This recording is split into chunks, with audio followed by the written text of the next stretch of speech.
Welcome to our GIS Converter Tool tutorial. In this video, we will walk you through the process to use our tool to convert your GIS files. Let's get started.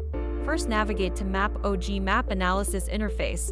Click on the Process Data option and header to click Converter Tool option. You can see Converter Tool has successfully opened in right side of the screen. Here, user can drag or drop the data or browse it.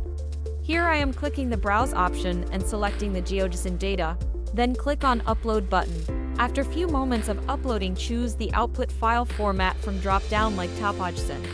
At this point, you can also set the CRS to make sure your data aligns perfectly with the needs of your spatial analysis. Lastly, click on Convert File option.